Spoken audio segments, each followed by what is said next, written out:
answers only. මේකට කියන්නේ නම මොකද්ද? බහුමාත්‍රා මණ්ඩලය.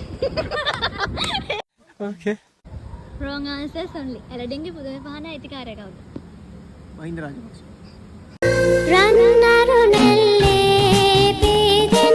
answers only. ඔයාට ඇලඩින්ගේ පුදුම පහන හම්බුනොත් ඔයා මොනවද කරන්න ප්‍රාර්ථනාව? මහින්ද මාත්‍යාව ජනාධිපති කරන්න කියලා.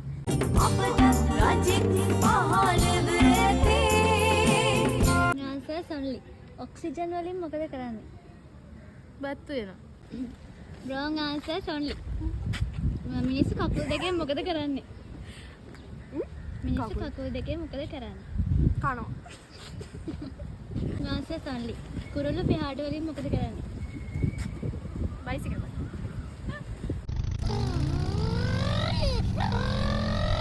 wrong answers only. ඔයා මොනවද බොන්නේ? කොකා කෝලා.